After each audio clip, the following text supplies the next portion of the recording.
Bom dia, boa tarde, boa noite a todos. Hoje nós vamos falar de um tema que tem ganhado grande profundidade no aspecto jurídico relacionado à Covid-19 e à obrigatoriedade ou não das vacinas. Quero esclarecer aos senhores que não sou partidário nem de uma corrente, nem de outra. Deixo aos senhores o livre-arbítrio de escolher entre uma situação e outra, mas o que eu pretendo hoje, nessa aula, é apenas e tão somente mostrar os argumentos jurídicos tanto a favor de uma corrente quanto a favor da outra corrente, sem qualquer viés partidário, sem qualquer viés negacionista ou instigador. É função do operador de lei esclarecer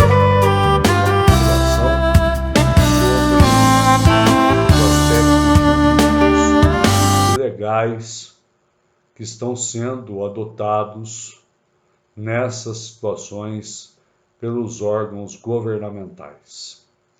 Por isso que hoje eu dividi, no meu canal a aula em vários segmentos, mostrando a todos o andamento da situação perante os tribunais e os argumentos usados tanto por um lado quanto por outro.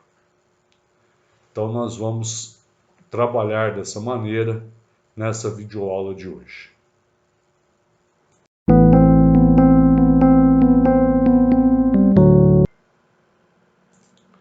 A polêmica sobre o uso de vacinas ou não, ela é muito antiga. Em 14 de novembro de 1904, foi editada uma lei, a Lei 1261, de 31 de outubro de 1904, e criou-se uma polêmica entre dois grandes brasileiros, Rui Barbosa e Oswaldo Cruz. O jornal Gazeta de Notícias, ele estampou um cenário muito devastador na cidade do Rio de Janeiro, onde ocorreram tiros, gritos, o trânsito foi interrompido, bondes foram queimados, estabelecimentos foram deteriorados e foi considerado uma das revoltas mais terríveis da República Brasileira. Tudo isso aconteceu por causa de uma lei, que é a Lei 1261 de 1904, que tornava obrigatória a vacina contra a varíola, uma doença que matou mais de 300 milhões de pessoas no século XX. Daqueles que não queriam colocar o vírus da própria doença, de um lado nós tínhamos o Águia de Aia, o nosso querido e inesquecível Rui Barbosa. Rui Barbosa dizia o seguinte: a vacina, ela não era inofensiva. Rui Barbosa considerava a vacina um veneno, a introdução no sangue de um vírus, aspas, cuja influência existem os mais bem fundados receios de que seja condutora da moléstia ou da morte. E dizia Rui, a lei da vacina é uma lei morta. Contrário era e continua a ser a obrigação legal da vacina. Assim como o direito veda ao poder humano invadir-nos a consciência e assim lhe veda transpor-nos a epiderme. A vacina da varíola já era fabricada na Europa e o diretor de saúde pública brasileiro, na época, era Oswaldo Cruz, que tentou implantar essa vacina através de lei no Brasil. Longe de ser pacífica, isso causou uma grande revolta, chamada de Revolta da Vacina, e foi criada a Liga contra a Vacina Obrigatória, formada por agentes sanitários. Eles entravam nas casas dos populares e vacinavam à força todos os moradores. A população reagiu. O saldo dessa reação foi caótico. 945 prisões, 461 deportações, 110 feridos e 30 mortos em menos de 2 semanas. O presidente da época, que era Rodrigues Alves, viu-se obrigado a revogar a vacinação obrigatória. Mas quem quisesse trabalhar ou estudar, era necessário que se vacinasse. Com o tempo, a vacina contra a varíola tornou-se eficaz e as pessoas, por sua própria iniciativa, procuraram os postos de saúde. 3 anos mais tarde, Oswaldo Cruz foi condecorado na Alemanha com o prêmio mais importante de higiene e saúde pública da época. Além da varíola, Oswaldo Cruz enfrentou e combateu outras doenças, como a peste bubônica e a febre amarela. A imprensa e até mesmo Rui Barbosa, que eram críticos ferrenhos a Oswaldo Cruz, o consideraram um herói. Em 1917, durante uma conferência em memória de Oswaldo Cruz, Rui Barbosa elogiou o cientista, dizendo que ele não cedeu aos destemperos do obscurantismo popular e da oposição. Mas, infelizmente, Oswaldo Cruz havia falecido há pouco tempo, em 11 de fevereiro de 1997, em Petrópolis, no Rio de Janeiro. Rui Barbosa, dentro de sua grandeza e de sua humildade, ele impressionou toda a sociedade em uma conferência falando sobre Oswaldo Cruz, colocando-o no patamar de pastor dos trópicos. Então, vocês veem que essa discussão já ocorreu no passado no nosso país.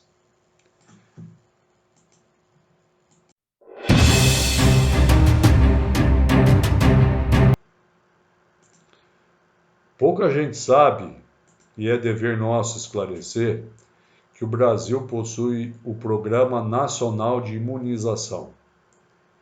Ele tem avançado de ano em ano para proporcionar uma melhor qualidade de vida a toda a população com a prevenção das doenças. Tal como ocorre em outros países desenvolvidos, o calendário nacional de vacinação do Brasil não contempla só crianças, mas também adolescentes, adultos, idosos, gestantes e povos indígenas. No total, são disponibilizadas na rotina de imunização 19 vacinas, cuja proteção inicia-se nos recém-nascidos, podendo se estender por toda a vida. As vacinas são seguras e estimulam o sistema imunológico a proteger a pessoa contra as doenças transmissíveis. Quando adotada como estratégia de saúde, são consideradas como um dos melhores investimentos em saúde, considerando custo-benefício. O Programa Nacional de Imunização do Brasil é um dos maiores do mundo, ofertando 45 diferentes imunobiológicos para toda a população. Há vacinas destinadas a todas as idades e faixas etárias e campanhas anuais para a atualização da caderneta de vacinação. Isso não sou eu quem diz, é o próprio site do governo federal, do lado da saúde, quando você procura sobre essa questão do Programa Nacional de Imunização.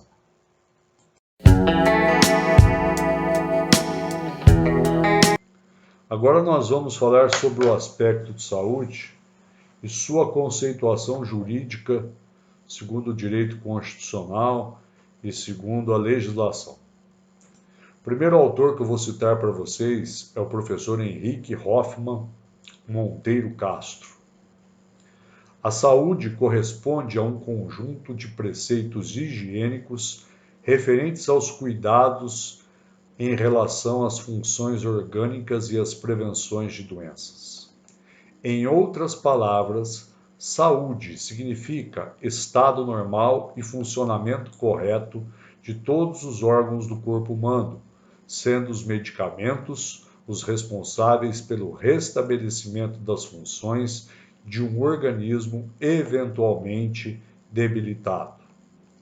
Ele escreveu isso no seu artigo do Direito Público Subjetivo à Saúde, Conceituação, Previsão Legal e Aplicação na Demanda de Medicamento em face do Estado-membro. Outro autor, que é o Everson Hommelcook, diz o seguinte: a saúde também é uma construção através de procedimentos. A definição de saúde está vinculada diretamente à sua promoção e à sua qualidade de vida. O conceito de saúde é também a questão do cidadão ter direito a uma vida saudável, levando à construção de uma qualidade de vida que deve observar a democracia, a igualdade, o respeito ecológico e o desenvolvimento tecnológico, tudo isso procurando livrar o homem dos seus males e proporcionando os seus benefícios. É um artigo também citado no USWOL, Direito à Saúde no Brasil e a Teoria dos Direitos Fundamentais. Já a Organização Mundial da Saúde, no preâmbulo de sua Constituição em 1946, apresenta um conceito de saúde, que é gozar do melhor estado de saúde que é possível atingir, constitui um dos direitos fundamentais de todo ser humano, sem distinção de raça, religião, credo político, condição econômica ou social. Sobre esse aspecto, fica evidente o caráter universal do direito à saúde, devendo ser garantido a todos, sem distinção alguma, assegurando-se dessa forma que o mesmo seja efetivamente disponibilizado à coletividade. Temos mais ainda: a Declaração Universal dos Direitos do Homem, editada em 1948, reconhece a saúde como um direito inalienável de toda e qualquer pessoa, como um valor social a ser perseguido por toda a humanidade. Tal direito objetiva assegurar as condições de bem-estar, do desenvolvimento mental e social, conectando-se diretamente ao direito à vida, seja como um pressuposto para a sua existência, seja como um elemento agregado à sua qualidade. Sarlet e Figueiredo, que publicaram um artigo interessantíssimo chamado Algumas Considerações sobre o Direito Fundamental e Proteção de Saúde aos 20 anos da Constituição de 88, na Revista do Direito do Consumidor, número 67, página 125 a 172, eles conceituam a saúde como sendo a garantia fundamental do mínimo existencial no sentido de salvaguarda das condições materiais mínimas à vida com a dignidade e certa qualidade que permita o desenvolvimento pessoal e a fruição dos demais direitos fundamentais, sociais ou não.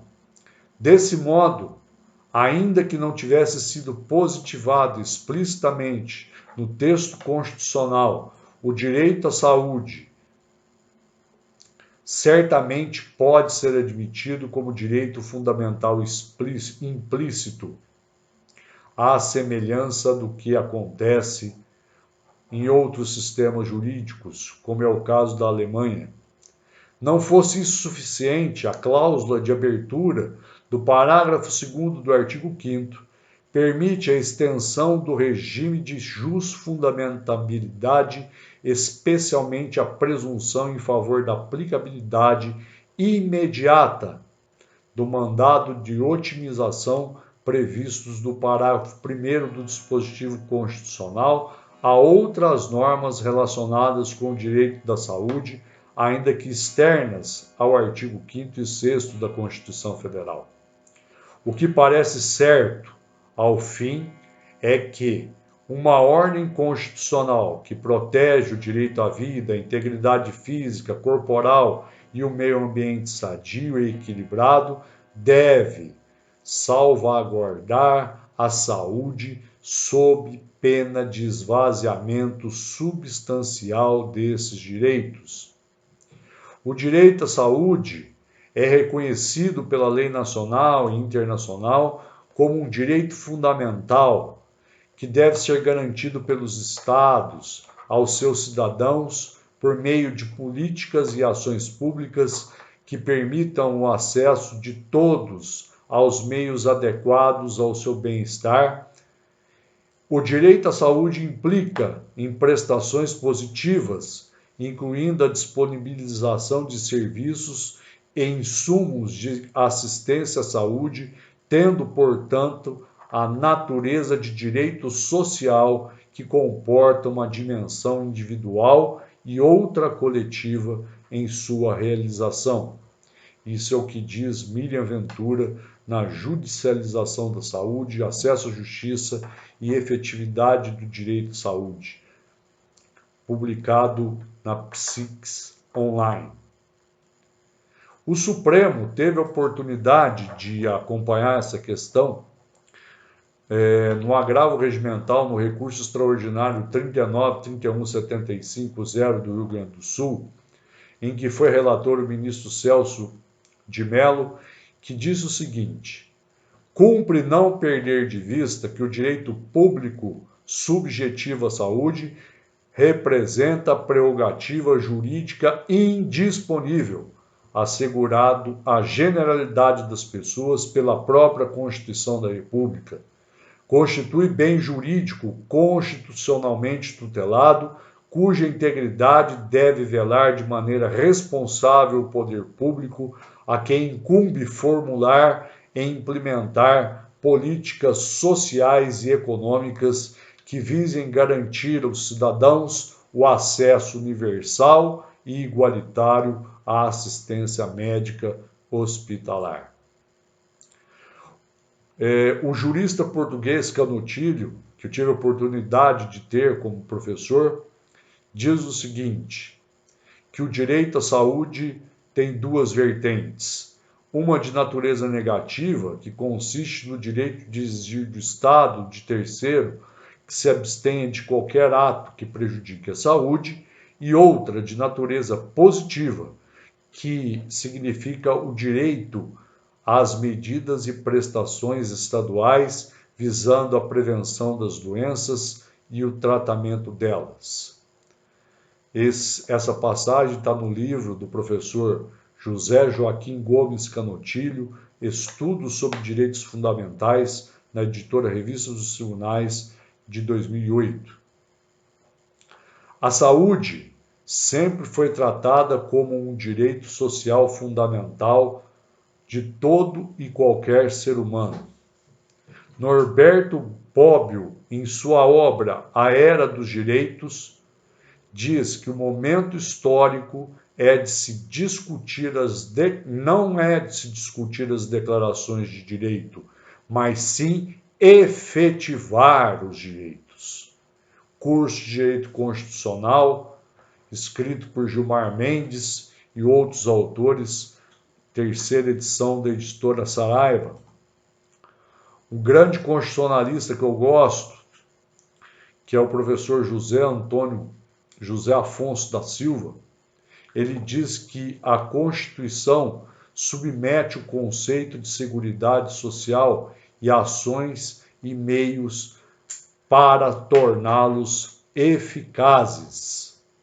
E cita a Constituição Portuguesa, a Constituição da Guatemala, como exemplos dessa situação. Também vocês vão encontrar no livro do professor José Afonso, Curso de Direito Constitucional Positivo, da editora Malheiros, publicado em 2004.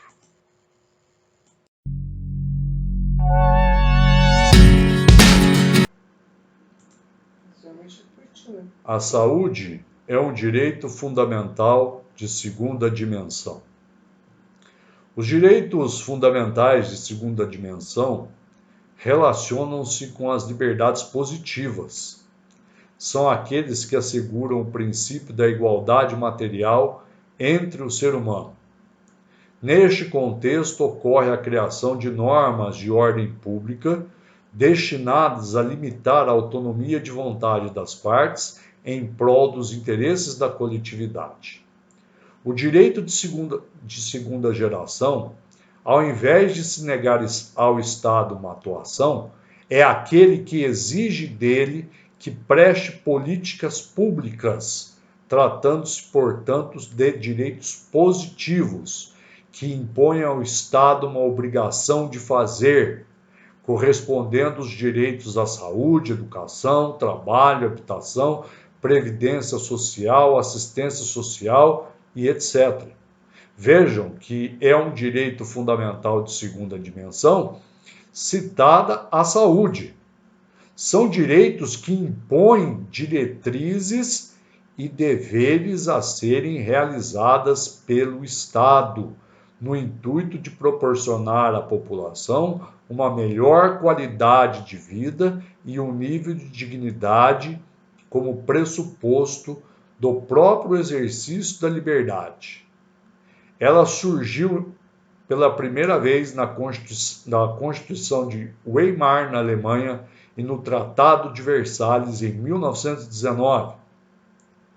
Os direitos de segunda geração nasceram a partir do século XX, introduzido pelo constitucionalismo do Estado Social, a Constituição Mexicana de 1917 e de Weimar de 19, e compõe-se de direitos de igualdade em sentido amplo, que são os direitos socioeconômicos, socioculturais e culturais, cujo adimplemento impõe ao poder público a satisfação de um dever de prestação preponderantemente positiva, consistente num facere.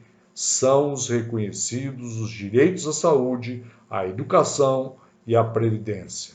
Então, a saúde é uma obrigação de fazer do Estado. Isso não sou eu que estou dizendo. Isso foi reafirmado no recurso especial 482-611 de relatoria do ministro Celso de Mello, publicado no dia 7 de abril de 2010. Diz Celso de Mello: nada obstante, prevalece hoje na jurisprudência superior que o STF, considerada a dimensão política da jurisdição outorgada a essa corte, não pode demitir-se do gravíssimo encargo de tornar efetivos os direitos econômicos e culturais que se identificam enquanto direitos de segunda geração, como liberdades positivas, reais e concretas. E se assim não for, restarão comprometidas a integridade da própria Constituição por efeito de violação da negativa do Estatuto Constitucional, por inaceitável inércia governamental no adimplemento de suas prestações positivas do poder público. Então, aprendemos que a saúde é um direito de segunda geração que gera ao Estado a obrigação de fazer. Então, nós que contribuímos com os nossos impostos, devemos exigir do Estado essa obrigação de fazer.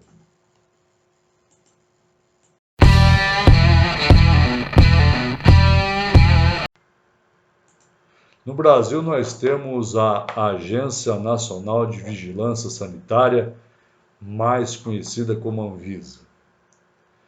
No dia 16, marquem bem, 16 de dezembro de 2021, a Anvisa aprovou a indicação da vacina Comirnaty para imunização da Covid-19 em crianças de 5 a 11 anos de idade.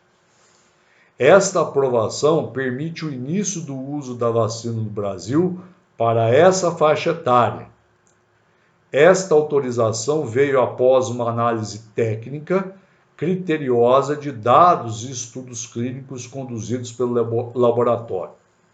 Segundo a equipe técnica da agência, as informações avaliadas indicam que a vacina é segura e eficaz para o público infantil, conforme solicitado pela Pfizer e autorizado pela Anvisa.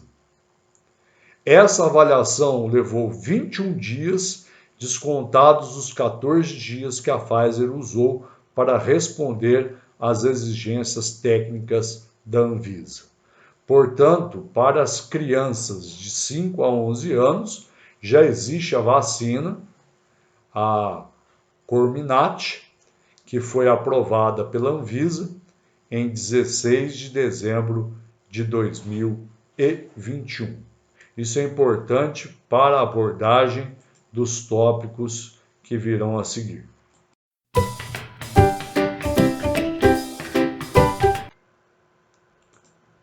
No estado de São Paulo, nós temos a Lei 17.252, de 17 de março de 2020.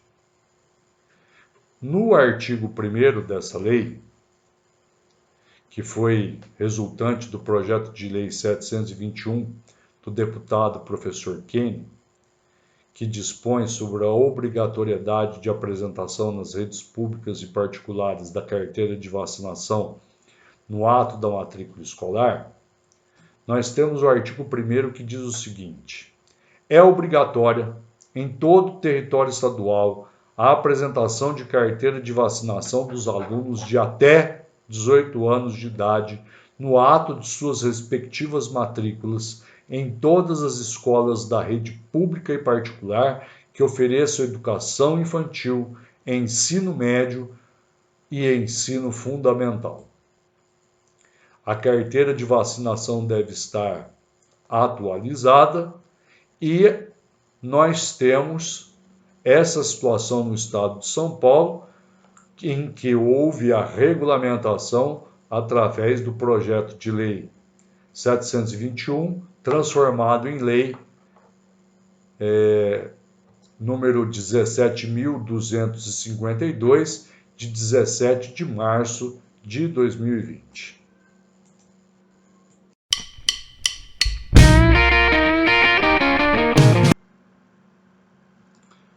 De outro prisma, nós tivemos uma nota técnica do Ministério da Mulher, da Família e dos Direitos Humanos, da ministra Damares Alves, que diz o seguinte, abre aspas, medidas imperativas de vacinação como condição de acesso a direitos humanos fundamentais podem ferir dispositivos constitucionais e diretrizes internacionais. Segundo os técnicos do órgão, a obrigatoriedade da vacinação pode ferir princípios bioéticos, a dignidade da pessoa humana e acabar em produzir discriminação e segregação no âmbito familiar. O Ministério entende que a exigência de apresentação de certificado de vacina pode acarretar em violação dos direitos humanos fundamentais.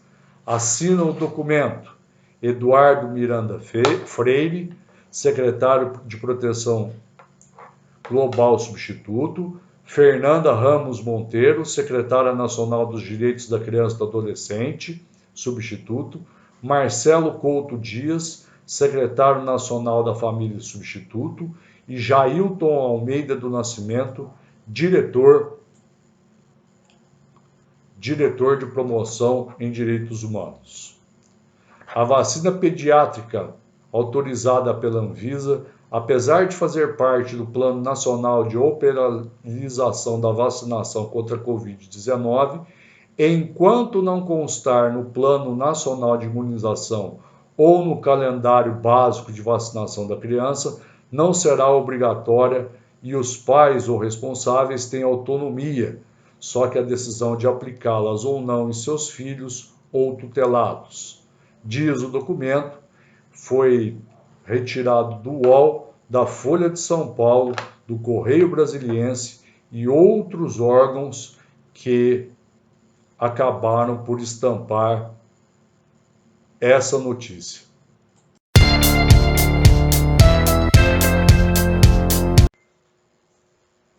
Agora nós vamos falar sobre os argumentos daqueles que defendem a não obrigatoriedade da vacinação.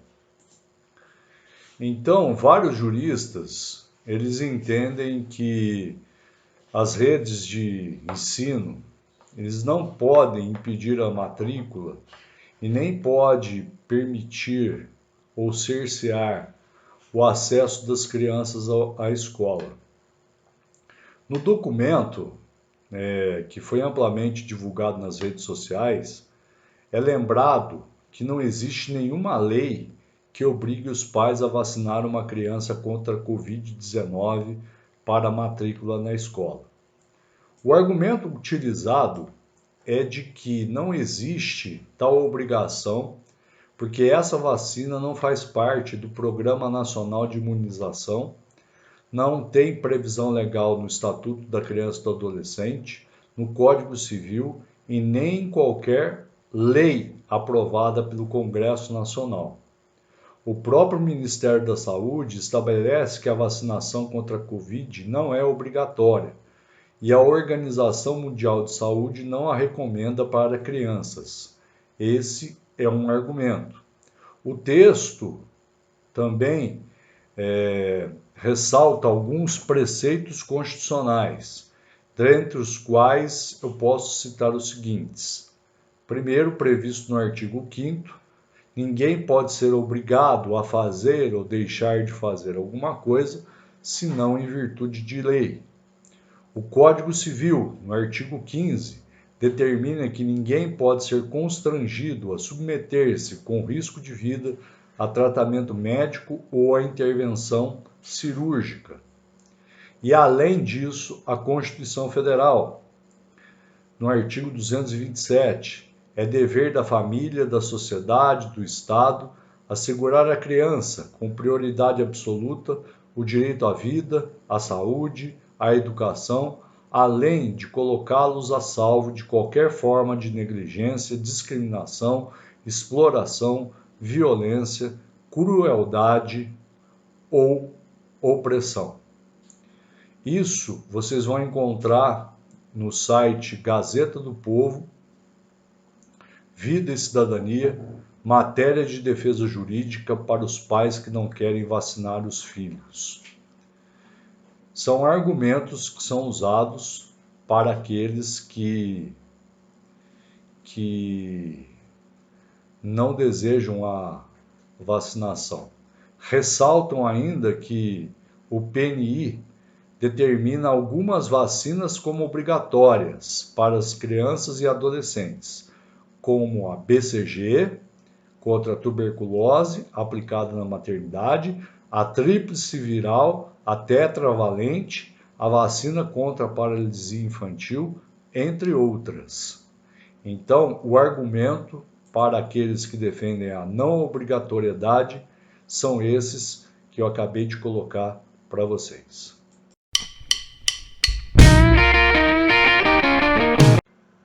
Recentemente, nós tivemos o Tribunal de Justiça e o Judiciário foi instado a se manifestar sobre a obrigatoriedade ou não da vacina nas crianças.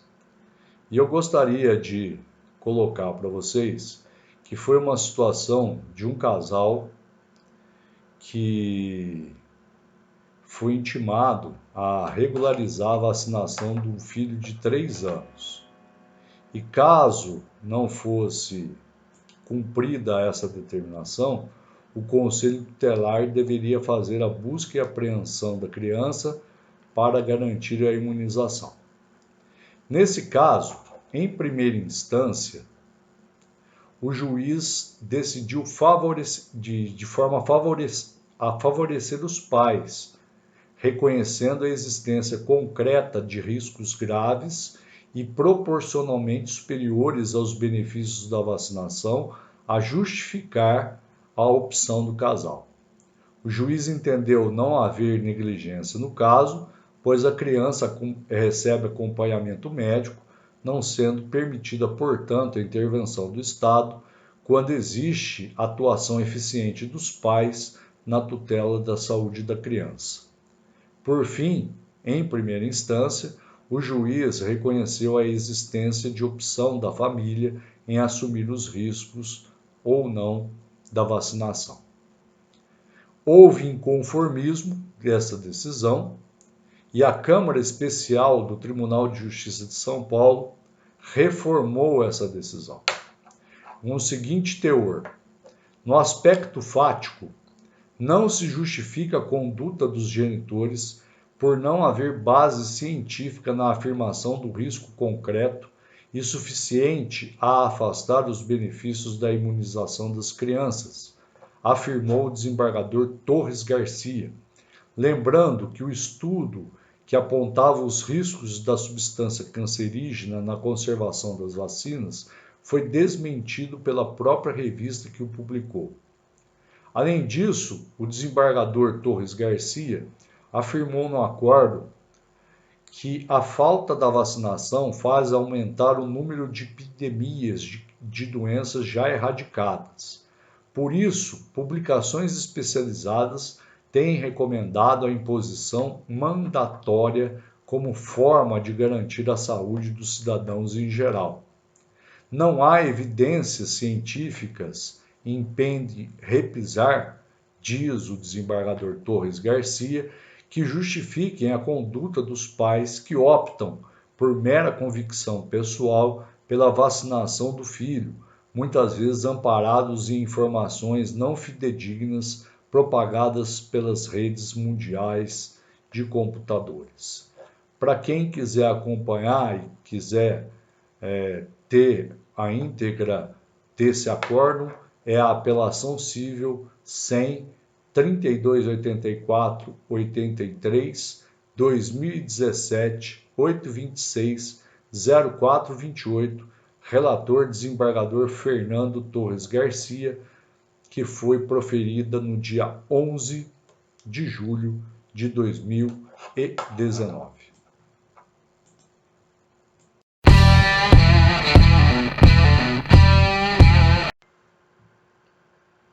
Agora nós vamos tocar num tema afeto ao direito constitucional. E como eu sempre digo aos meus alunos, para beber a água limpa, a gente tem que levantar cedo e ir na fonte. E pesquisar a melhor doutrina e a melhor jurisprudência para que possamos fazer um bom trabalho. Então, nós vamos falar sobre a ação direta de inconstitucionalidade. A ação direta de inconstitucionalidade, chamada também de ADI, é uma ação que tem por finalidade declarar que uma lei ou parte de uma lei é inconstitucional, ou seja, que contraria a Constituição.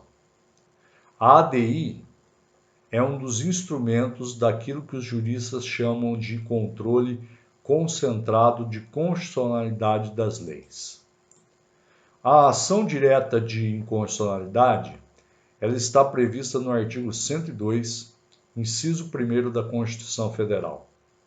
Essa ação visa declarar a inconstitucionalidade de lei ou ato normativo federal ou estadual perante a Constituição Federal.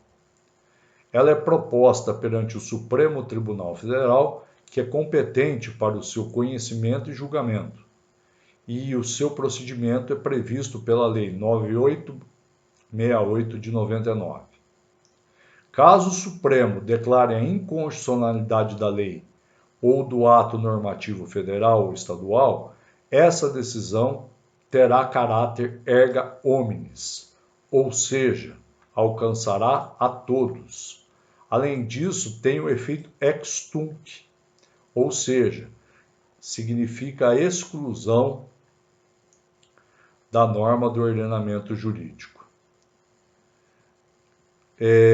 A ação declaratória de inconstitucionalidade, ela tem como legitimados ativos aqueles previstos no artigo 103 da Constituição Federal, e eles postulam diretamente no Supremo, demonstrando a lei federal e a lei estadual e qual ponto que ela viola a Constituição da República.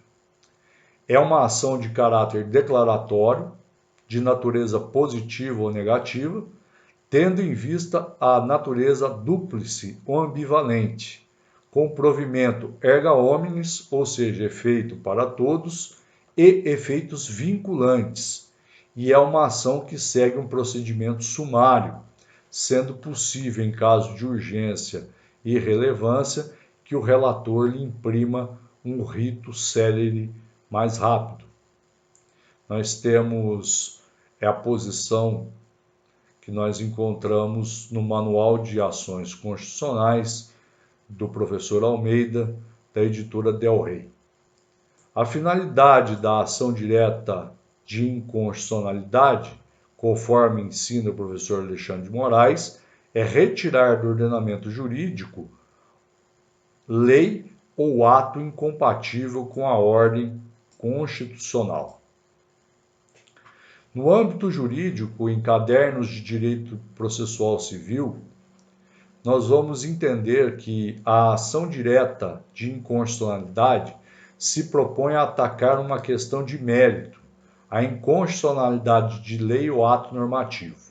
O pedido impetrado em juízo visa essencialmente afastar a norma conflitante com a Constituição Federal. Esse é o pedido principal. O controle aqui não visa restabelecer as situações concretas já realizadas, mas discutir um conflito entre uma norma inconstitucional possa provocar no ordenamento jurídico, buscando extingui-la. Tem como finalidade a proteção, a ordem e a harmonia jurídica. Destina-se à segurança dos mandamentos constitucionais que estabelecem as bases normativas as quais devem reger a sociedade.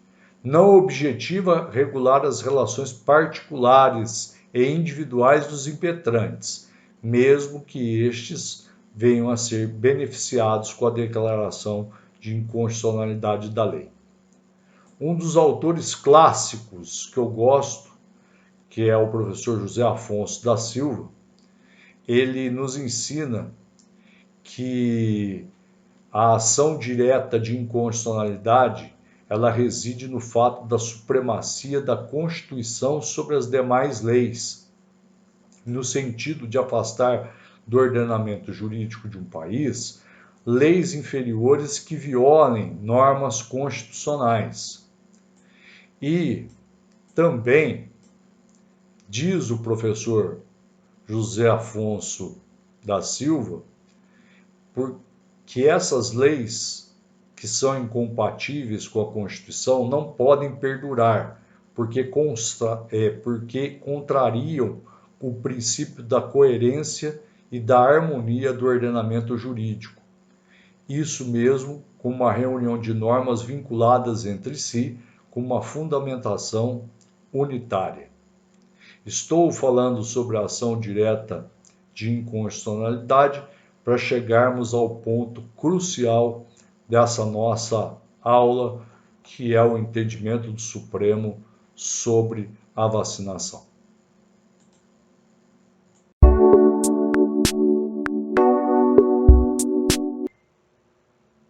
Vocês, há poucos minutos atrás, tiveram a oportunidade de conhecer o Instituto da Ação Declaratória de Inconstitucionalidade.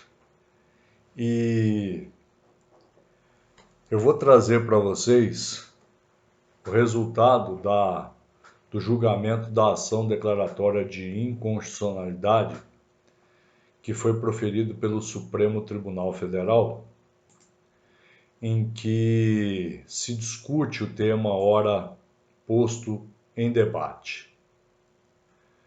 E essa decisão, ela foi proferida na ação direta de inconstitucionalidade número 6587 do Distrito Federal, em que foi relator o ministro Ricardo Lewandowski. Eu vou extrair apenas e tão somente o essencial.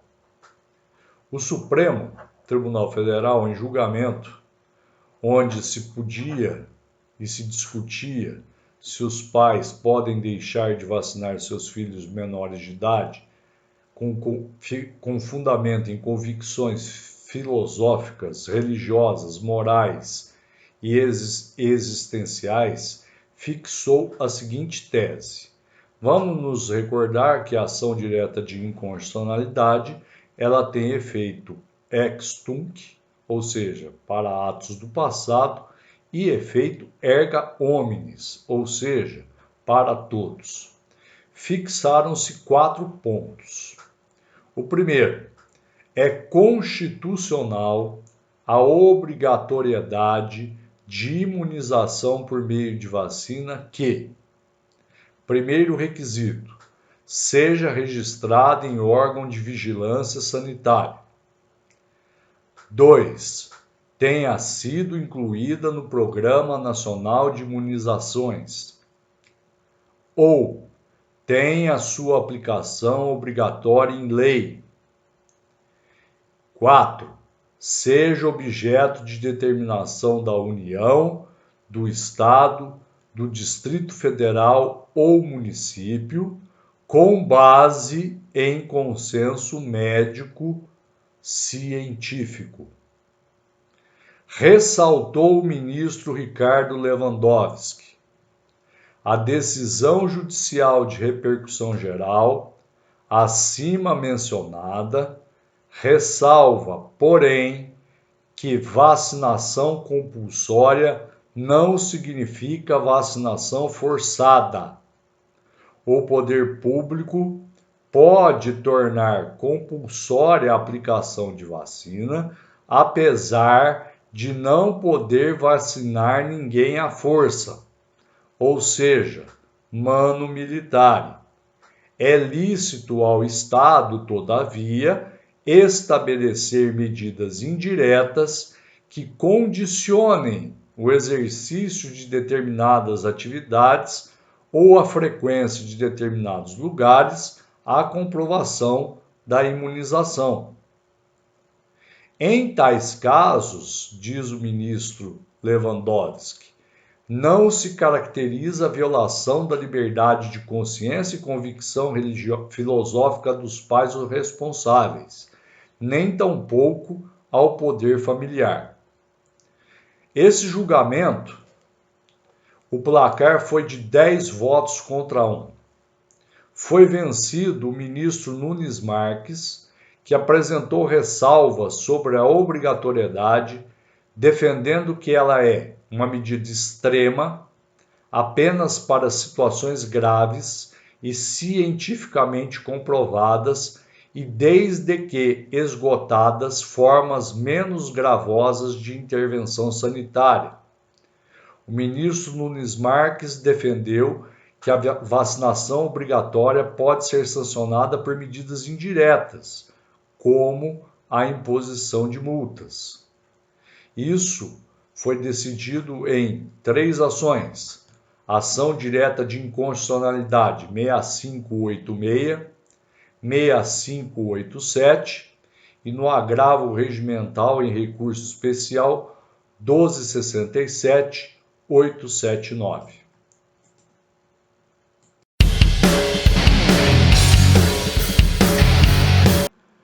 Eu vou colocar agora para vocês a posição de alguns juristas que eu tive a oportunidade de pesquisar para preparar esse material para vocês. Então, a defensora pública Elisa Costa Cruz, ela explicou que, de acordo com o artigo 14, parágrafo 1º do Estatuto da Criança e do Adolescente, é obrigatória a vacinação das crianças nos casos recomendados pela autoridade sanitária. Eu vou ler o artigo 14 para vocês. O Sistema Único de Saúde promoverá programas de assistência médica e odontológica para a prevenção das enfermidades que ordinariamente afetam a população infantil e campanhas de educação sanitária para pais, educadores e alunos. Parágrafo 1º. É obrigatória a vacinação das crianças nos casos recomendados pelas autoridades sanitárias. Ou seja, a vacinação não é obrigatória, é facultativa. Mas quando a vacina for aprovada pela autoridade responsável, no caso a Anvisa, ou houver a disposição legal e for incluída no calendário de vacinação, ela poderá se tornar obrigatória. O descumprimento do dever de vacinar os filhos pode levar a algumas punições que variam em sua gravidade. Muitas delas são a aplicação de multa, segundo o artigo 249 do Estatuto da Criança e do Adolescente. Além disso, complementando o item anterior, nós tivemos decisões sobre a pandemia no Supremo Tribunal Federal. Principalmente em abril de 2020, o Supremo julgou a ação direta de inconstitucionalidade 6341, em que o Supremo determinou que os estados e municípios têm autonomia para tomar medidas de saúde pública, como restrições a comércio, lockdowns, sem interferências do governo federal, o que não exime da responsabilidade de tomar ações contra o coronavírus. Então, vocês já acompanharam que houve uma ADI onde o Supremo Tribunal Federal autorizou os estados e municípios a tomarem medidas sem a necessidade de interferência do poder governamental federal. Por outro lado, nós temos o artigo 14 do Estatuto da Criança e do Adolescente, que torna obrigatória a vacinação quando for recomendada pelas autoridades sanitárias. E a punição, ela se encontra também no Estatuto da Criança e do Adolescente, que seria a aplicação da pena de multa.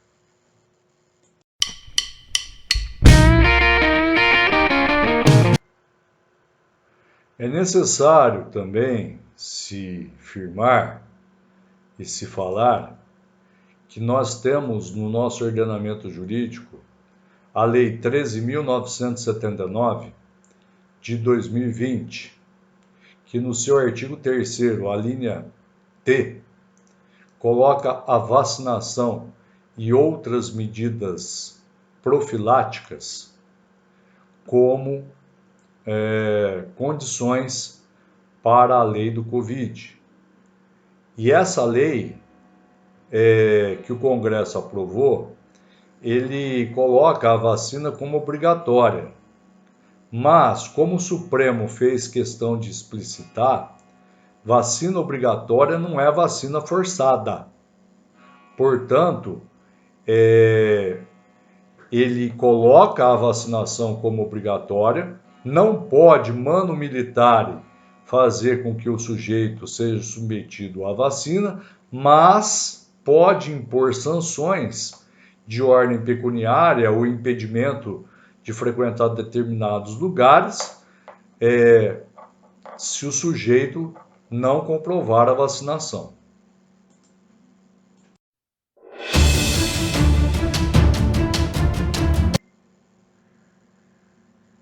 Como nós vimos também, o Estatuto da Criança e do Adolescente ele está sendo usado, como um instrumento coercitivo para a aplicação das medidas de vacinação.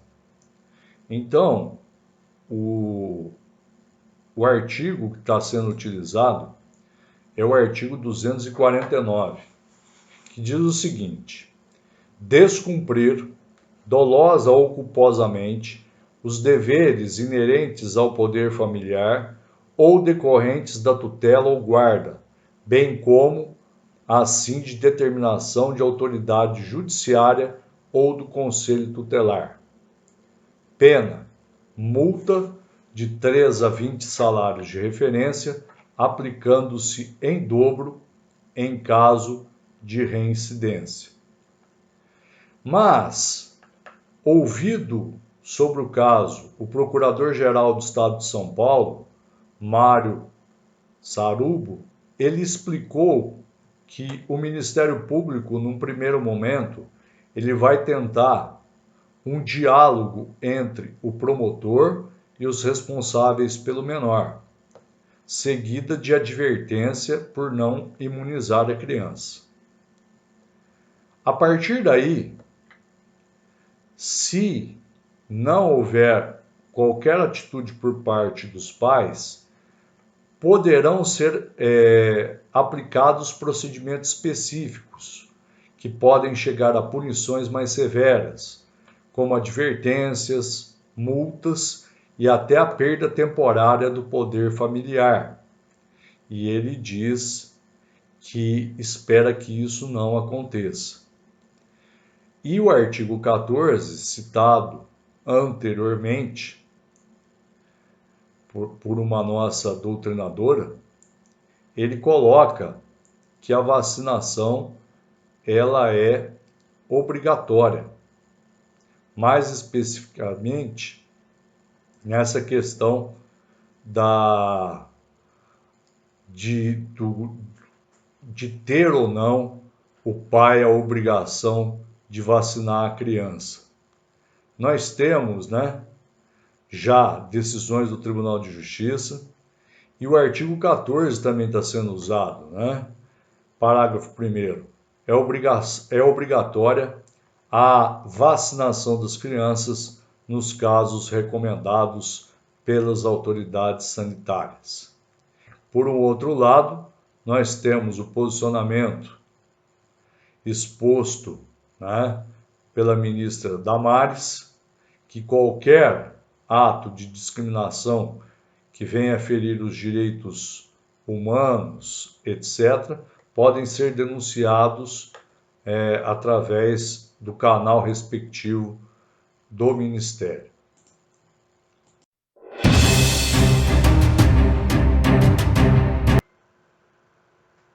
Hoje pela manhã, logo que eu acordei e tive a ideia de fazer essa videoaula, dada a relevância do tema, me deparei com uma notícia que foi publicada em vários veículos de comunicação, que o governo do estado de São Paulo vai exigir dos pais o comprovante da vacinação para que haja matrícula dos filhos nas escolas públicas. Os argumentos que são usados pelo governo de São Paulo são que houve a aprovação da vacina pela Anvisa e que também existe uma lei estadual que prevê a obrigatoriedade da vacina e, além disso, fundamenta-se o posicionamento no artigo 14 do Estatuto da Criança e do Adolescente. Esses são os argumentos usados pelo governo de São Paulo. Por um outro lado, nós temos o professor Davi Geber, que é advogado criminalista e especialista em direito penal econômico e mestre em ciências criminais, que discorda dessa situação, dizendo que a obrigatoriedade da vacina contra a Covid-19 esteja presente, se faz necessária a sua inclusão no Plano Nacional de Vacinação, passo que não existe até o momento. Dessa maneira, se é verdade que as vacinas obrigatórias, quando não aplicadas, responsabilizam os pais pelos eventos deletérios que surgirem em relação aos seus filhos, não menos correto é afirmar que a vacina do Covid não está incluída neste rol. Já Antônio Carlos de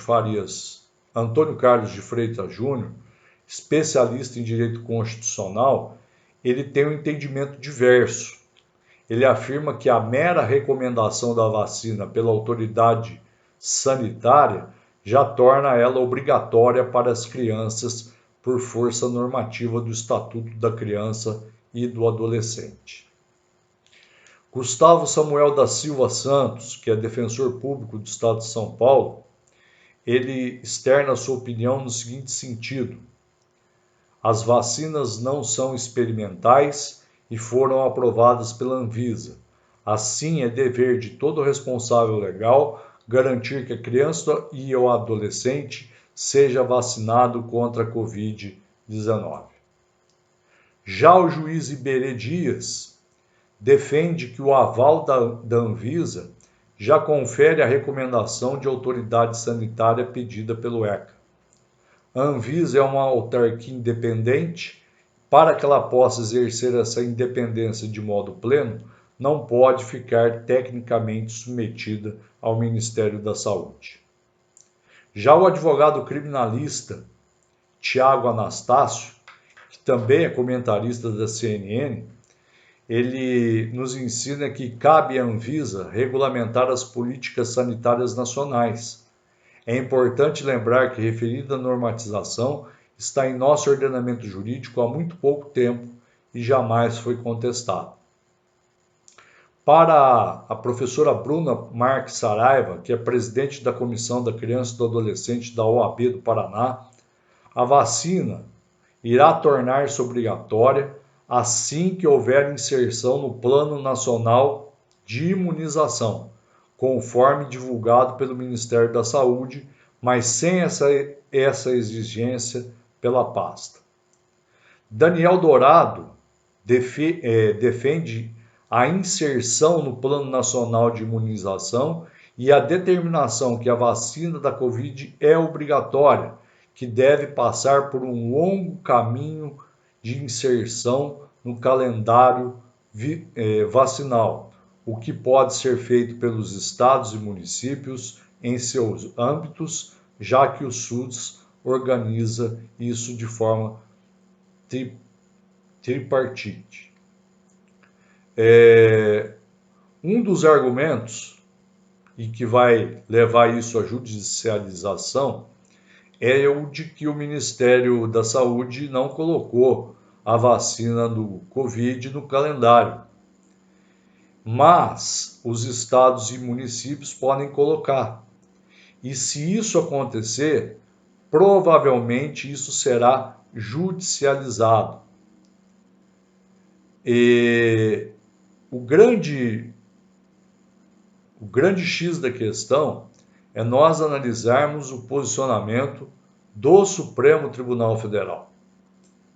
É necessário que a vacina seja registrada em órgão de vigilância sanitária, que ela tenha sido incluída no Programa Nacional de Imunização, tenha a sua aplicação obrigatória determinada em lei, ou seja objeto de determinação da União, do Estado, do Distrito Federal ou município, com base em consenso médico-científico. Mas o que eu chamo a atenção para finalizar essa aula é que essa decisão do Supremo, de repercussão geral, não significa vacinação compulsória, não significa vacinação forçada. O poder público pode tornar compulsória a aplicação da vacina, mas não pode vacinar ninguém à força, não pode usar o mano militar. Vocês viram no começo que quando isso aconteceu, na época de Rui Barbosa e de Oswaldo Cruz, as consequências que aconteceram. Mas é lícito ao Estado tomar medidas indiretas que condicionem o exercício de determinadas atividades ou a frequência de determinados lugares à comprovação da imunização. Eu procurei fazer uma videoaula no sentido de separar os temas, mostrar as leis, mostrar os entendimentos a favor, mostrar os entendimentos contrários, mostrar a jurisprudência, mostrar os casos que já aconteceram, não tomando partido nem para um lado, nem para o outro, e sim mostrando os argumentos e deixando a você que me assiste o julgamento sobre essa questão. Não vou tomar partido, não vou externar a minha opinião pessoal, falo como profissional do direito, mostrando os dois lados. O meu lado pessoal é de caráter íntimo, que compete unicamente a mim, respeitando sempre a posição do meu outro semelhante. Porque nós podemos divergir de ideias, mas essa divergência de ideias jamais pode levar a um conflito, jamais pode levar a uma briga. Um grande beijo no coração de vocês. Espero que esse material ajude vocês, até para ter temas de conclusão de curso, até para vocês escreverem artigos. E sempre se lembre que Deus está presente com você em todos os momentos. Deus os abençoe, um grande abraço e até o nosso próximo vídeo.